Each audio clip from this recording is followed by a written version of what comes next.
Sampurasun Baraya Priangan, bertemu lagi dengan saya Irma Normalia di Potret Mengurai Cerita Membingkai Asa. Jangan lupa Baraya, tekan dulu tombol like, share, dan juga subscribe. Dan jangan lupa nyalakan lonceng notifikasinya.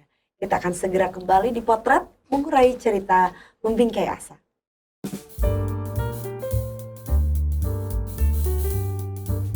Dodo Rosada, pria kelahiran Tasikmalaya 2 Februari 1966 ini kini tengah menjabat sebagai anggota DPRD Kota Tasikmalaya. Ia merupakan anak terakhir dari 12 bersaudara.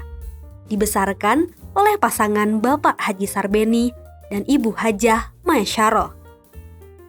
Ia menghabiskan masa sekolah di MI Cihideng, Thanawiyah Tasikmalaya, dan mengakhirinya di SMA Islam Cipasung. Saat muda, ia merupakan anak yang hobi berkelahi karena merupakan anak bela diri dan anggota Tarung Derajat. Selain itu, kehidupan di pesantren kala itu membuatnya belajar untuk lebih dewasa dan bertanggung jawab.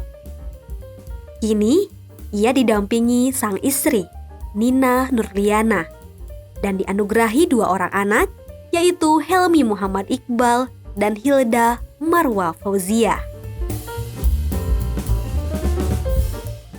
Kembali di Potret Mengurai Cerita Membingkai Asa. Kita akan langsung saja menyapa narasumber yang telah hadir pada siang hari ini.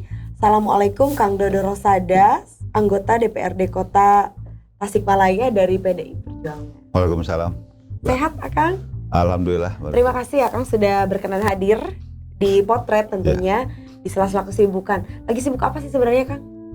Sekarang kalau di kantor kita lagi membahas rancangan peraturan daerah tentang pondok pesantren. Nanti kita akan bahas itu ya. Tapi boleh. sebelumnya Irma penasaran. Akang itu sebenarnya dibesarkan di mana Kang? Di kota kah? Saya lahir di Kota Tasik, yang tepatnya di Kelurahan Sumelap.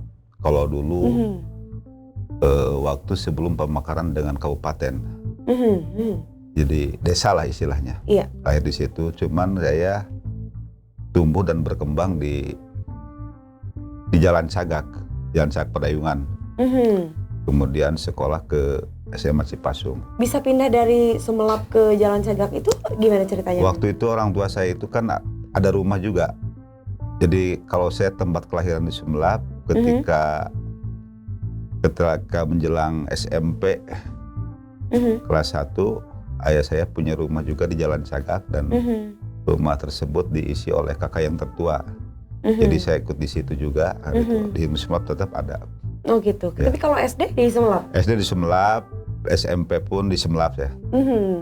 Semasa SD, apa saja kegiatan Akang gitu? Masa lalu, masa kecil? Kalau zaman dulu memang belum ada HP ya, belum ada media sosial. Jadi kita lebih banyak berkonsentrasi dengan permainan anak biasa lah waktu itu.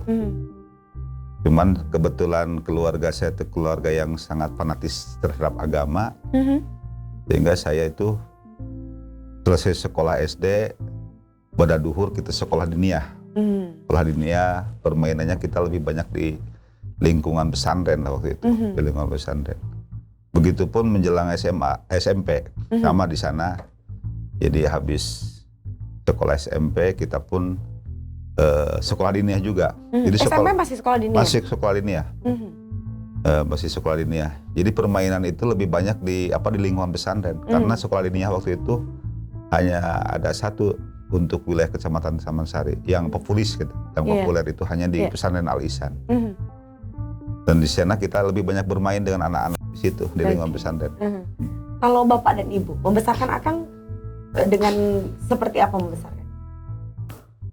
Kalau bapak itu sangat berbeda cara mendidik dengan ibu, mendidik anak itu. Kalau bapak itu lebih tegas karena mungkin jiwa seorang laki-laki, seorang kepala keluarga.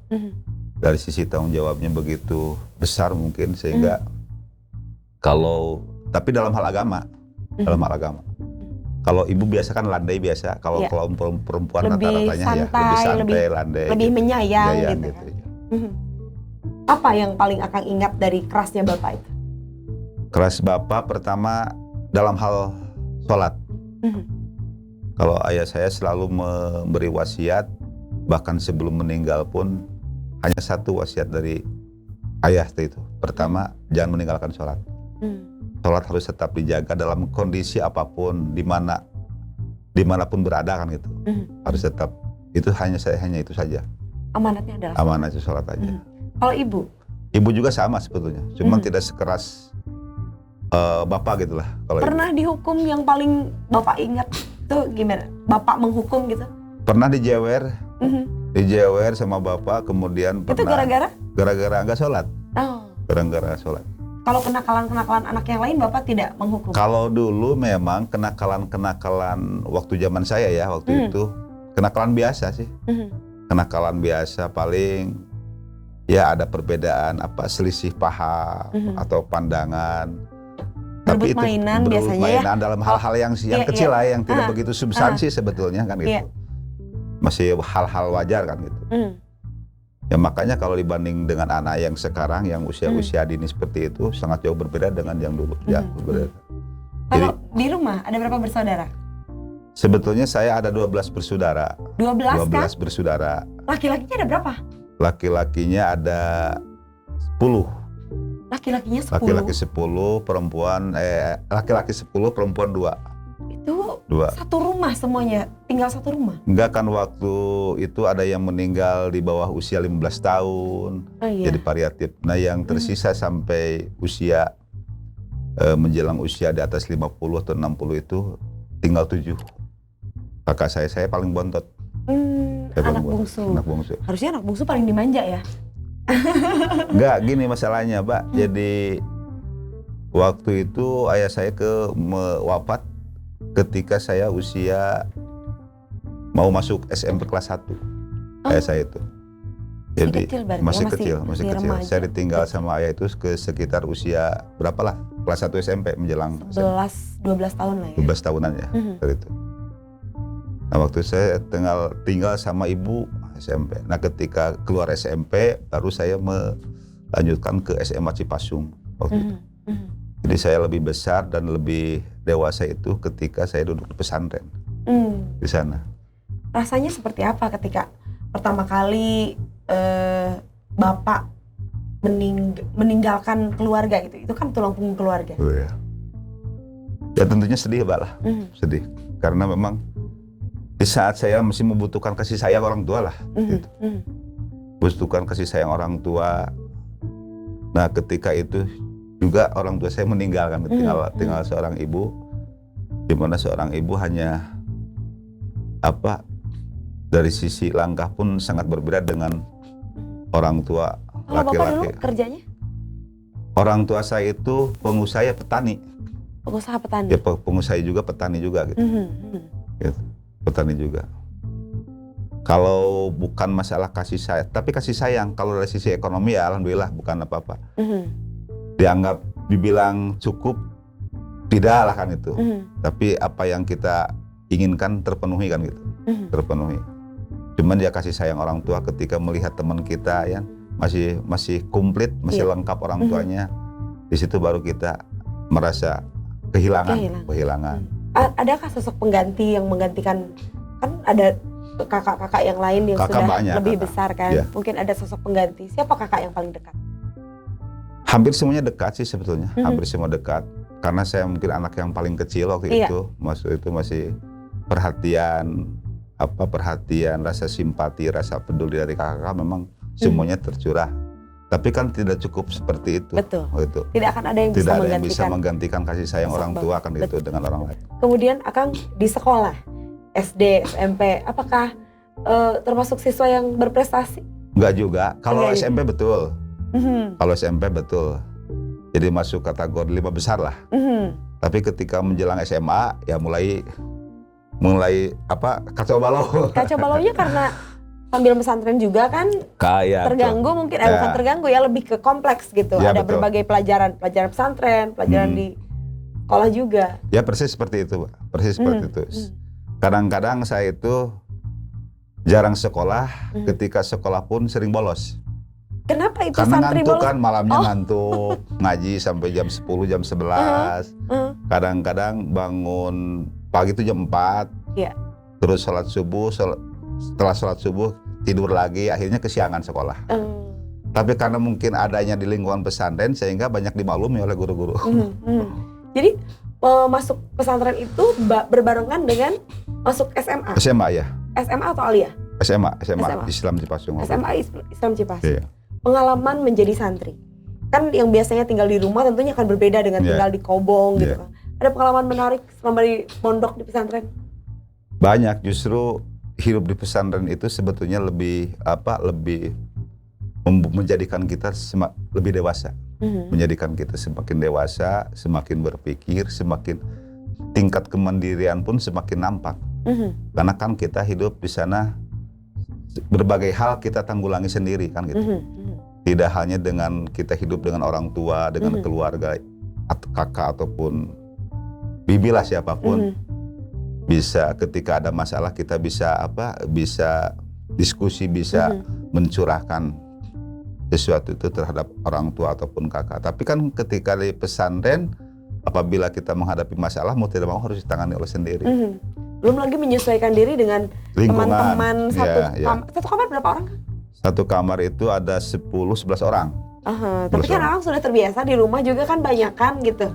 Enggak, waktu itu kan waktu di rumah kebetulan kakak-kakak saya sudah pada pergi. Udah pada di rumah tangga, ada yang pergi, ada yang di Arab. Di Arab ngapain? Mungkin kerja di Arab.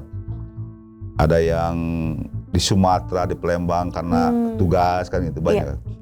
Karena hampir kakak saya itu bukan mayoritas ya. Sebagiannya ada yang jadi pegawai negeri, ada yang menjadi hakim seperti itu.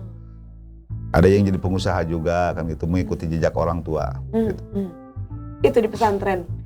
Ya, pengalaman yang tidak akan terlupakan selama mondok. Pengalaman yang tidak terlupakan, mencuri ikan. Mencuri ikan siapa kan? Punya kiai waktu itu. Ini khasnya santri, mencuri ikan punya kiai. Diliwat kan, bareng-bareng sama teman-teman. Terus juga kan? yang sangat menarik dan sampai hari ini tidak terlupakan itu ketika teman saya ngaliwat lah, semacam ngaliwat, kastrol kan. Nah liwatnya itu kan sudah masak, cuman nggak ada apinya kan, biasa di rang-rang seperti apa gitu. Teman saya yang liwat itu lagi ngaji. Pas saya nggak ngaji, kelihatan ada kastrol kan. Pas dibuka nasi, dihabisin aja dimakan sama teman yang lain. Begitu udah dimakan, kemudian selesai ngaji jam 10, teman saya yang lewat itu rame lari kan menuju ke tempat liwat tadi. Ternyata kastrolnya kosong. Sudah habis sama akan teman-teman. Itu yang paling menarik. Itu teman saya dari Cijulang itu, masih ingat saya. Kita makan habisin semua. Tapi kalau santri tidak ada dendam ya? Tidak ada dendam ya. Paling ketawa-ketawa bikin liwat lagi gitu ya. Itu yang kejadian mencuri ikan, ketahuan nggak Kang? Enggak sih, nggak ketahuan. Cuman waktu itu kita mencuri ikan sama teman kita dari Jakarta, dari Bandung, mencuri ikan. Karena kan di depan asrama itu ada kolam. Kolam kebetulan ikannya juga lumayan cukup besar dan mudah kalau kita menangkapnya mudah. Menangkapnya mudah. Kan pakai ini semacam sair itu. Gitu malam-malam jam 12 malam kita liwat di sana juga. Gitu. Sebetulnya kalau makan itu tidak masak sendiri. Ada cateringnya. Kita ada ibu-ibuan gitu. Kita ada ibu-ibuan. Jadi tinggal bayar sebulan sekali aja. Gitu. Tapi tetap aja ya. Tapi tetap aja karena kan khas pesantren itu ngaliwat. Iya betul sekali. Untuk teman-teman di pesantren, sampai sekarang masih ada yang kontak? Masih terus berkomunikasi. Kita tidak pernah terputus karena kita pun ada grup WA ya. Grup WA sekarang kan. Kalau dulu kan nggak ada medsos, belum begitu masif ya. Penggunanya hanya orang-orang tertentu. Tapi ketika sekarang sudah setiap individu punya medsos, ya kita punya grup WA lah. Jadi komunikasi tetap jalan sampai sekarang. Sampai sekarang. Di sekolah Akang sering bolos, tapi termasuk siswa yang aktif berorganisasi atau enggak? Saya waktu itu kalau organisasi di OSIS biasa itu kan, cuman tidak dalam posisi menjadi struktur yang menempati tempat yang strategis. Oh. Itu waktu itu saya keamanan waktu kelas 2 SMA tuh. Amanan tapi aman kan? Aman kenan. sering bolos kan, Sering jarang bolos. masuk sekolah. Keamanan ya betul. Di keamanan di OSIS. Di OSIS ya. Itu sering bolos sekolah.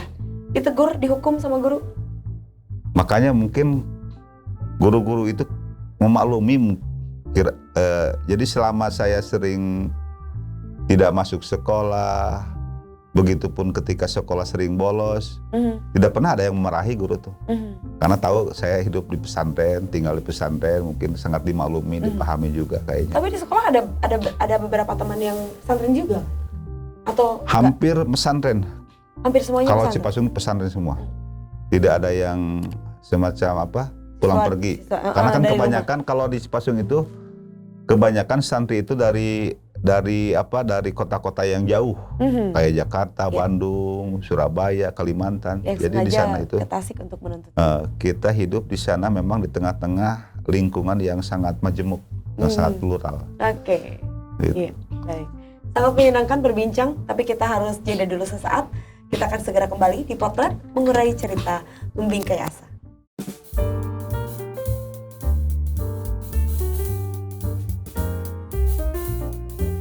Menginjak dewasa, ia sempat berkuliah di STAI, namun tidak menyelesaikannya sampai tuntas, dan memilih untuk berkelana ke Pulau Seberang, Palembang.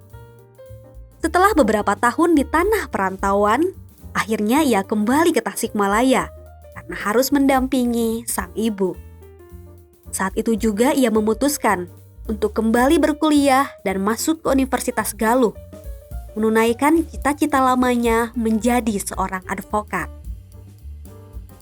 Hingga akhirnya ia memutuskan masuk ke dunia politik dan memilih Partai PDIP sebagai jalan untuk memberikan manfaat yang lebih banyak kepada orang lain.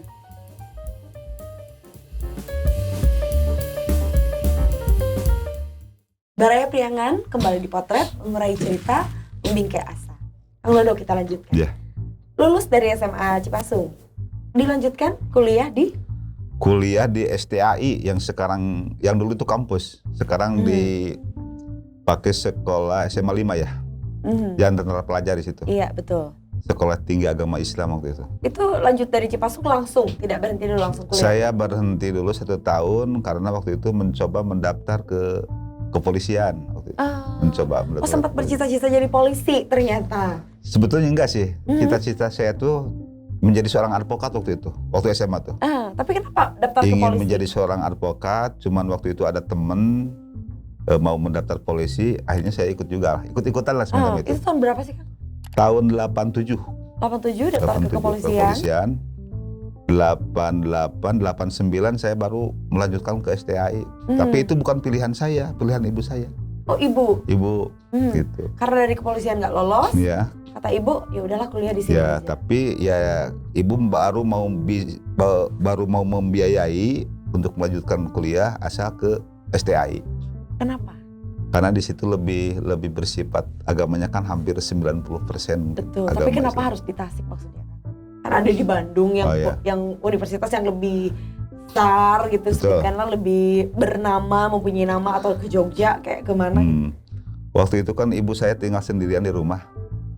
Jadi saya termasuk yang selalu menemani, mendampingi kan gitu. Ketika saya tinggal jauh dari orang tua, dari ibu, jadi itu kekhawatiran, dan ibu juga tidak mengharapkan saya jauh dari beliau kan itu. Sebagai anak bungsu Anak ya? bungsu lah kan. Karena semua kan sudah pada pergi. Iya, betul. Kakak-kakak. Di STAI, ngambil jurusan apa, Kang? Ambil jurusan agama waktu itu. Agama. Cuman tidak lama, Mbak. Tidak lama saya itu.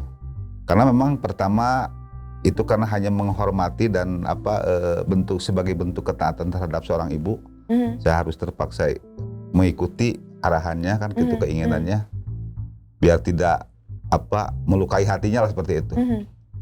Ikut di sana setahunan lebih, kurang lebih. Keluar lagi kan itu. Keluar. Tidak berlanjut. Tidak dilanjutkan kuliahnya. Kemudian, Akang? Kemudian saya karena waktu itu masih senang hidup dalam ruang terbuka lah. Terbuka dalam arti ya tidak mau terikat oleh sebuah apapun lah, organisasi, sekolah. Akhirnya saya mencoba semacam ngalalana gitu. Berkelana, membara kemana-mana lah. Dalam keadaan lajang, ke Sumatera, ke Palembang. Ngapain aja itu, Kang? Di sana ke Palembang kita mencoba ke saudara saya di sana. Saudara saya di Palembang ingin jauh mana gitu, bagaimana kultur dan karakter masyarakat Palembang. Jadi di sana kita hanya sebatas ya main-main aja gitu. Dari mana, Kang? Itu kan perlu, maksudnya punten ya, perlu biaya untuk makannya. Karena ada kakak di situ. Ada kakak. Ada kakak, masih lajang juga waktu itu. Saya coba hidup di sana di kakak, tapi tetap biaya sebagian dibantu juga oleh orang tua kan, kirim kan. Selama setahun di sana. Tahun di Palembang, kemudian kemana lagi? Pulang lagi ke Tasik. Pulang lagi ke Tasik lagi. Terus kemana lagi? Terus di Tasik gitu, seperti itu. Jadi kehidupan saya memang waktu itu karena tinggal ibu dan kita hanya konsentrasi menemani ibu aja. Karena ibu waktu itu kan nggak ada kegiatan. Adapun peninggalan orang tua ayah itu kan dikerjakan sama yang lain, kayak pertanian. Kalau perusahaan sudah fairit waktu itu pun, gitu. Tinggal pertanian. Apa yang akan dapat dari ngalalana itu? Pengalaman apa yang bisa dipetik? Justru yang saya rasakan hari ini berkat kita berkelana itu, saya anggap bahwa pengalaman itu adalah guru yang sangat berharga. Sehingga saya bisa membentuk diri saya menjadi lebih dewasa, lebih toleran, lebih bijak dalam menyikapi berbagai persoalan. Sebab saya lebih banyak hidup di tengah-tengah lingkungan yang sangat majemuk, yang plural, baik dari karakter, adat istiadat, bahasa kan gitu. Disitulah pengalaman sangat berharga bagi saya. Setelah itu, Kang nggak kepikiran untuk kuliah lagi? Nggak, waktu itu nggak terpikirkan. Saya masih tetap hidup berorganisasi, tapi saya berorganisasi lebih ke organisasi bela diri waktu itu. Apa tuh, Kang? Pertama saya di pencak-silat, kemudian di tarung derajat, di boxer. Pertama kali boxer dibuka di Tasikmalaya waktu itu, sekitar 90-an lah, tahun 90. Berarti Akang jago tarung juga nih? Ya jago sih enggak. Cuman terus terang saya akui hari ini, memang saya suka berkelahi di jalanan, tapi di jalanan. Waktu itu kan belum ada semacam kompetisi di arena. Tarung derajat itu sangat langka lah gitu. Sehingga hasil belajar ilmu bela diri tarung derajat itu sering kita praktekkan di lapangan dulu kan gitu. Waktu masih lajang, sekitar usia berapa lah, sekitar 32, 25 gitu. Kemudian akhirnya untuk bisa berkuliah lagi di STHG kalau tidak salah. Ya, di STHG saya kuliah lagi di STHG. Itu ceritanya seperti apa? Karena yang cita-cita tadi pengen jadi advokat itu. Yang tadi ingin jadi advokat, saya memutuskan untuk kuliah lagi kan gitu, untuk kuliah lagi waktu itu. Saya kuliah lagi, cuman waktu itu begitu kuliah sudah berjalan berapa tahun lah, saya nikah. Akhirnya kuliah terhambat lagi kan gitu. Itu tahun berapa Kang masuk STHG? Nih masuk STHG sekitar tahun apa ya, lupa tuh. Kalau keluarnya kan tahun 2007. Lulusnya. Tapi 2 kali masuk kan ya STHG. Dua kali masuk. Oh sempat. Ya, cuti atau keluar? Terhambat dulu. Oh cuti ya. Terhambat dulu karena nikah, akhirnya dilanjutkan lagi. Nah ini, perempuan ini yang bisa meluluhkan hati Akang yang sedang kuliah sampai memutuskan untuk menikah itu siapa? Di mana ketemunya? Itu di daerah Ciakar itu waktu itu. Kebetulan di situ ada teman saya waktu itu. Ada teman, saya main lah silaturahmi ke teman-teman. Karena udah lama tidak ketemu, saya main ke sana. Kemudian melihat teman saya sudah punya anak 2 waktu itu, teman satu angkatan kan, SMA. Udah punya anak 2, sementara saya belum punya anak kan gitu. Nikah pun belum. Belum punya anak, nikah pun belum waktu itu. Akhirnya banyak diskusi dengan teman yang punya anak tadi. Kemudian dia memberikan semacam masukan. Dan setelah saya pikir memang betul juga masukan-masukannya kan, kalau usia di atas 30 kan menikah di atas 30 nanti bagaimana anaknya kan gitu. Gitu.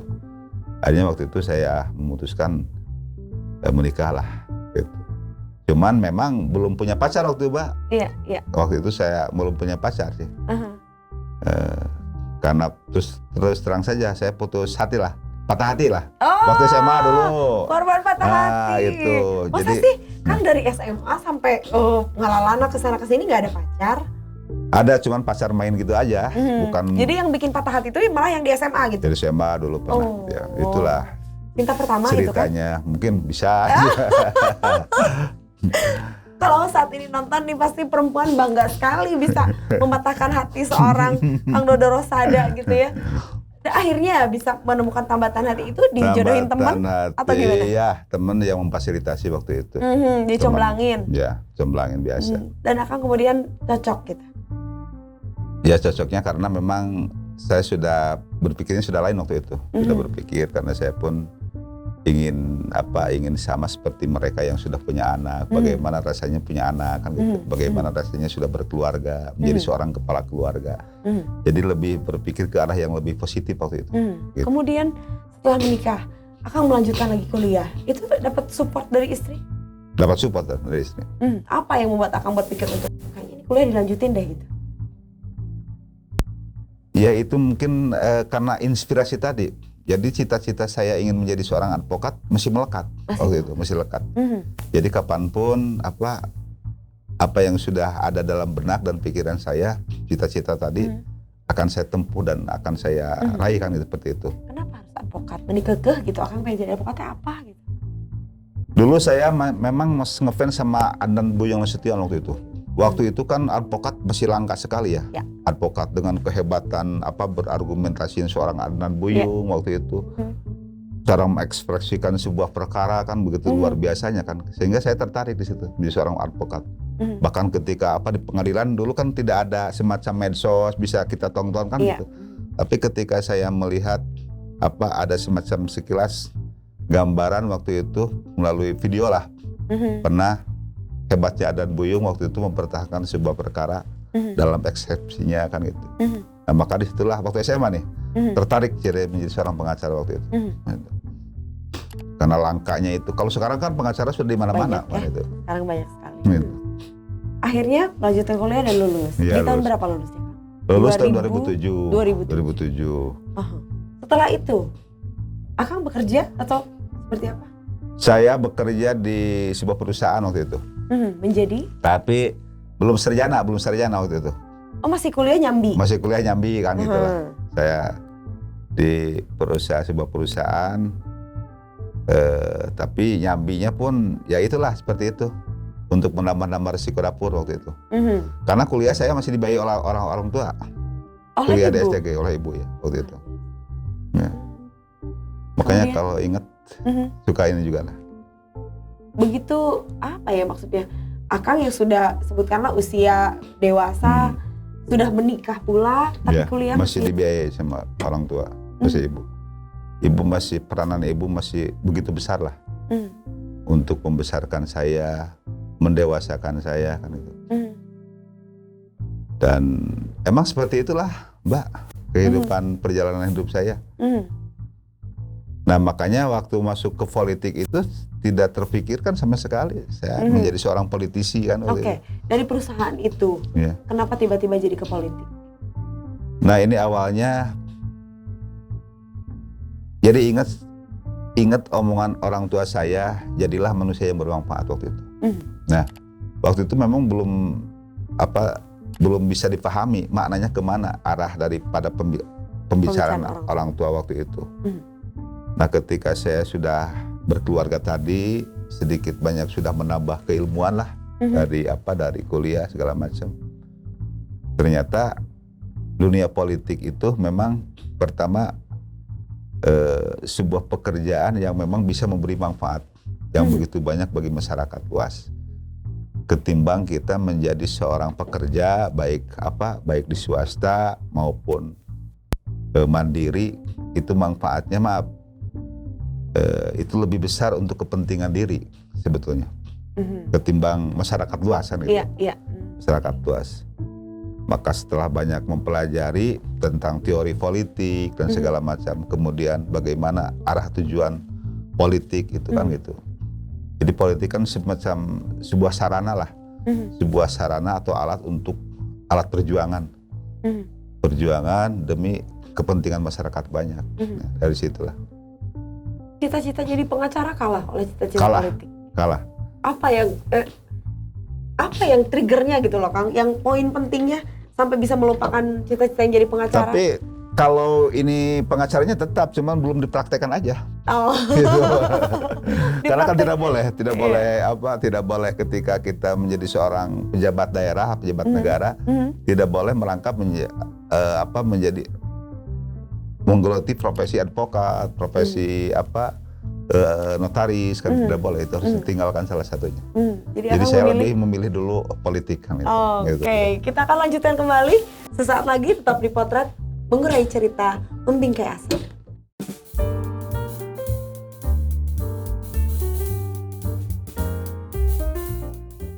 Kegagalannya pada tahun 2004 dalam kontestasi politik sebagai anggota DPRD tak membuatnya menyerah begitu saja. Pada tahun 2009, ia kembali mengikuti pemilihan legislatif dan berhasil meraih suara terbanyak. Kini, ia berencana menjalankan sisa jabatannya yang merupakan mandat dan hasil perjuangan masyarakat. Sedangkan, tahun 2024 mendatang, ia siap ditugaskan dimanapun jika itu mandat partai. Baginya, PDIP merupakan salah satu partai yang toleran, terbuka, dan mampu menerima banyak latar belakang agama, suku, dan ras anggotanya.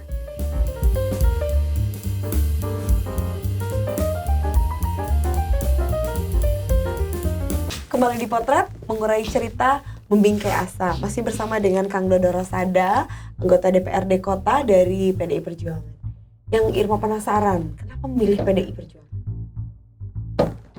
Begini Mbak, saya masuk PDI Perjuangan itu hasil dari sebuah kajian, hasil dari sebuah pendalaman terhadap paham-paham dan gagasan-gagasan Bung Karno kan itu.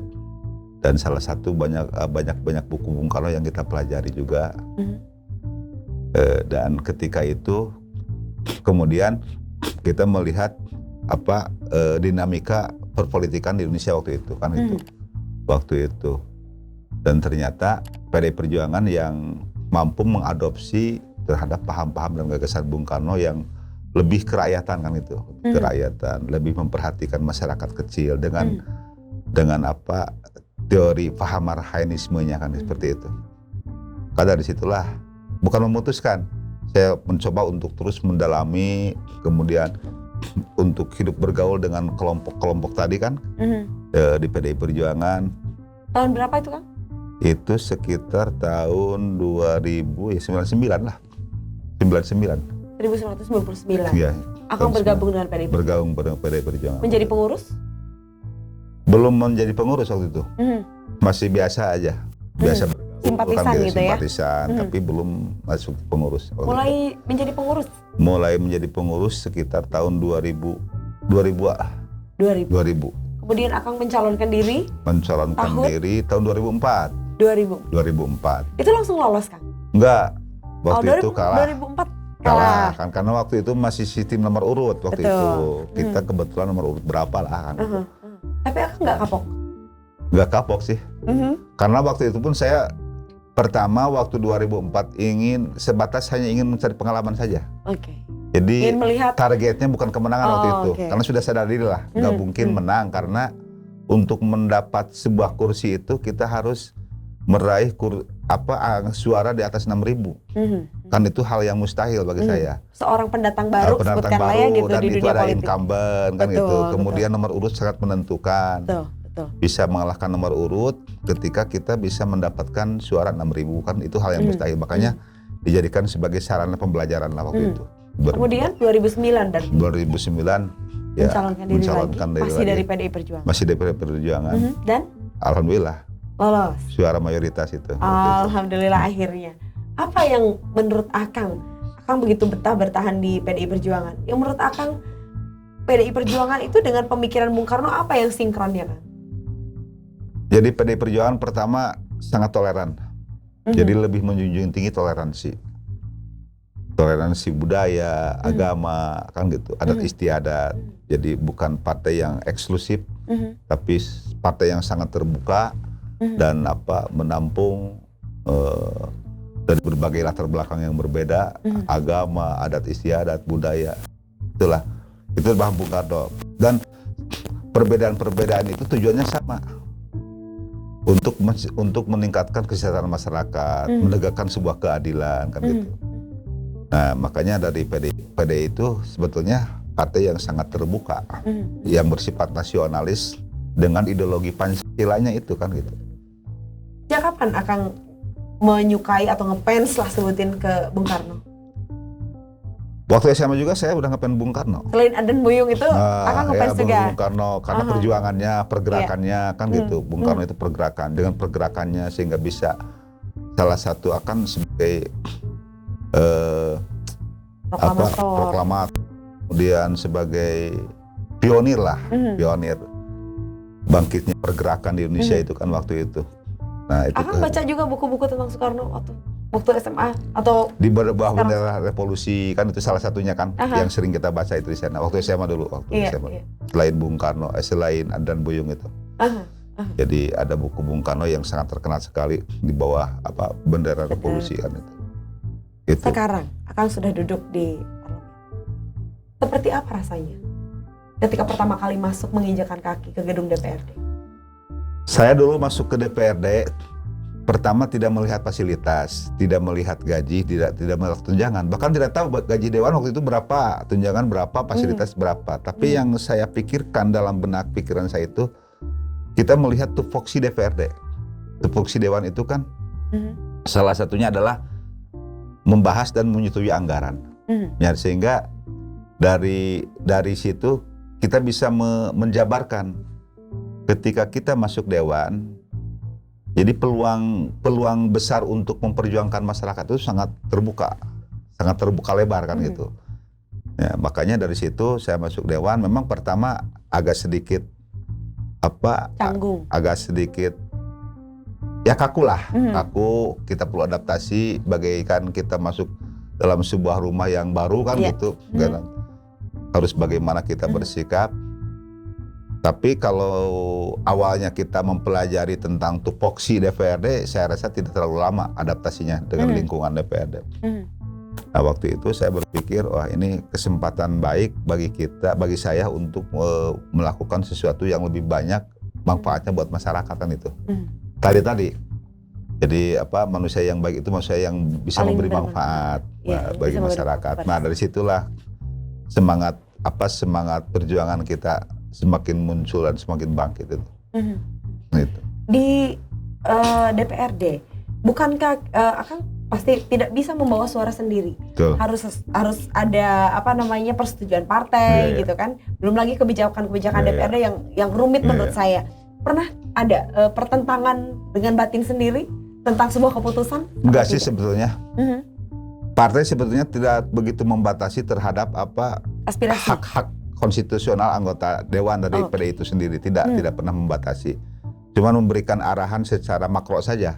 Ini coba arahnya ke sini kan gitu. Seperti halnya jangan membentuk peraturan daerah yang mengatur tentang agama pure Islam kan gitu. Karena Indonesia kan negara majemuk, negara Pancasila. Seperti itulah memberikan arahan-arahan yang bersifat makro saja, yang global. Hal-hal lain itu tidak pernah membatasi hak konstitusi kita untuk menyampaikan pendapat kan itu di DPRD. Cuman saya setidaknya, maaf, dulu kan Sumelap tempat kelahiran saya itu termasuk desa tertinggal. Desa tertinggal dari berbagai aspek, pembangunan, infrastruktur dan segala macam. Nah, ketika menjadi dewan, maka wilayah itu saya bangun. Itu mungkinlah rasa kepuasan saya tuh, gitu. Rasa menjadi dewan itu bisa membangun wilayah, bisa memasang lampu kan seperti itulah. Contoh kecilnya, bisa membangun jalan, bisa membangun rutilahu kan, rumah tidak layak huni bagi warga masyarakat sekitar. Itu mungkin kebanggaan dan kepuasan saya ketika menjadi dewan. Sebuah pencapaian. Pencapaian ya. ketika Akang menjadi anggota Dewan, Ibu masih ada? Ibu sudah meninggal dunia. Sudah meninggal dunia. Jadi Ibu tidak sempat menyaksikan Tidak Akang? tidak pernah menyaksikan. Apa mungkin yang ingin Akang sampaikan untuk Ibu saat ini? Mungkin Ibu pasti sangat bangga melihat Akang seperti sekarang.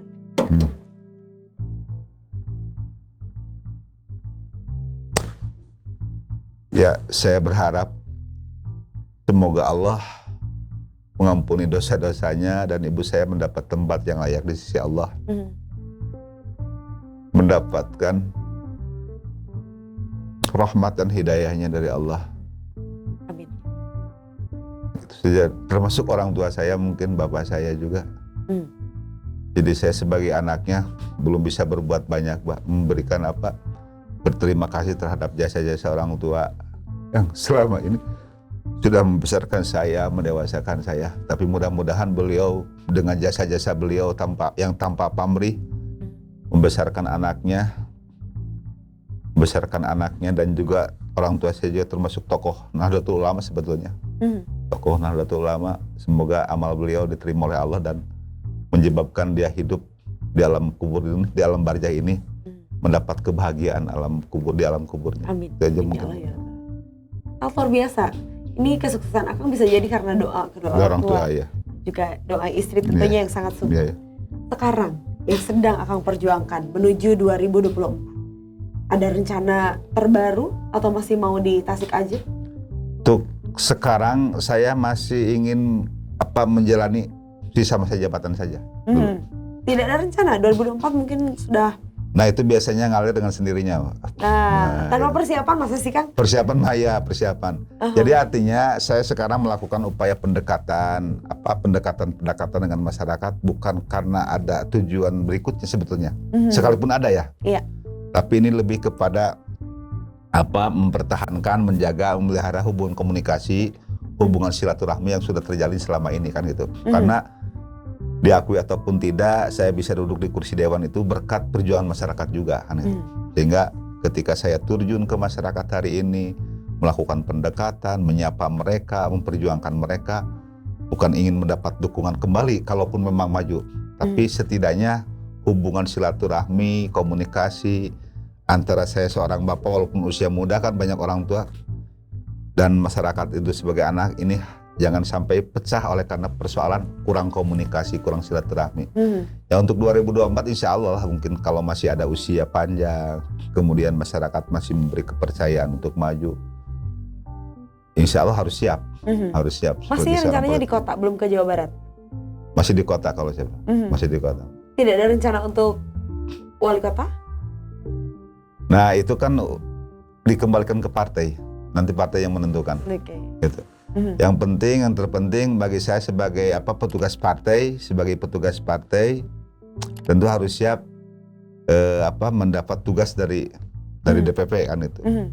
Apapun yang ditugaskan oleh DPP, misalkan tidak boleh mencalonkan ya saya harus siap. Harus siap. Tapi wacana yang kenceng nih sekarang di PDI Perjuangan Kota Tasikmalaya, apa rencananya? Mengusung dari dalam partai kah atau ada mengusung calon? dari dalam partai. Mengusung dari dalam partai. Sudah ada nama-nama Kang? Peluang untuk maju itu banyak gitu. Banyak. Terutama ya termasuk Akang gitu. Terus terang saja saya lebih cenderung lebih menghargai ketua partai. Harus maju duluan. Gitu. Kecuali kalau ketua partai misalkan ya tidak mau, ya kita harus mencari kader yang lain sebelum orang luar nih. Gitu. Kita harus menghargai juga perjuangan cara kerja mereka selama ini membangun partai kan, membesarkan partai, tentu harus mereka dulu yang kita prioritaskan untuk maju. Peluang PDI Perjuangan di pemilu 2024, menurut Akang seperti apa? Peluangnya dengan struktur yang sekarang ada, dengan kekompakan dan soliditas struktur mulai dari DPC, PAC, ranting anak ranting, insya Allah kita bisa ya setidaknya 9 kursi lah. Menambah targetnya 9 kursi. Untuk wali kota sendiri? Untuk wali kota makanya ukurannya dari perolehan dari pemenangan pemilu legislatif nanti. Iya. Oke. Senang sekali berbincang dengan Akang. Terima kasih sudah hadir. Saya berikan Akang kesempatan untuk memberikan closing statement untuk seluruh Baraya Priangan yang ada di rumah. Silakan. Pertama-tama saya mengucapkan terima kasih kepada seluruh kru priangan.com yang sudah memberi kesempatan kepada saya sebagai narasumber sedikit menerangkan tentang perjalanan hidup saya, dan semoga ini berharga, semoga ini bermanfaat juga bagi Baraya Priangan yang ada di Kota Tasikmalaya. Pesan saya pertama khususnya bagi generasi muda, harus lebih melakukan sikap dan tindakan yang lebih positif, yang bermanfaat. Hal-hal yang bersifat negatif yang dapat merugikan masyarakat ini tolong untuk dihindari, terutama vandalisme, kebrutalan geng motor. Karena saya pun pernah menjadi seorang anak mudaan gitu, tapi tidak melakukan hal yang bersifat negatif. Insya Allah apabila adik-adik, teman-teman generasi muda yang ada di Kota Tasikmalaya ini lebih banyak melakukan hal-hal yang bersifat positif dan memberi manfaat buat masyarakat Kota Tasikmalaya, insya Allah adik-adik akan nanti ketika tumbuh besar dan menjadi seorang yang dewasa, sebagai penerus sekaligus juga bisa mengemban amanah untuk mengisi bumi ini dengan tertib, dengan aman dan damai, insya Allah. Apabila adik-adik bisa menata kehidupan adik-adik dari sekarang untuk kemajuan adik-adik itu sendiri. Itu mungkin barangkali untuk teman-teman generasi muda, karena hal vandalisme dan kebrutalan ini sudah begitu marak dan merajalela di Tasikmalaya, sehingga saya sangat selalu menitik beratkan kepada teman-teman, terutama adik-adik yang masih bersekolah tingkat SMP maupun SMA. Itu mungkin barangkali yang dapat saya sampaikan. Baik. Terima kasih. Baik, terima kasih sekali lagi Kang Dodo Rosada, anggota DPRD Kota Tasikmalaya dari Partai PDI Perjuangan. Baraya Priangan, semoga ini menjadi inspirasi untuk kita semua, semoga bermanfaat untuk Anda semuanya. Jangan lupa sekali lagi tekan like, share, dan juga subscribe, dan jangan lupa nyalakan lonceng notifikasinya. Saya Irma Normalia undur diri, potret mengurai cerita membingkai asa.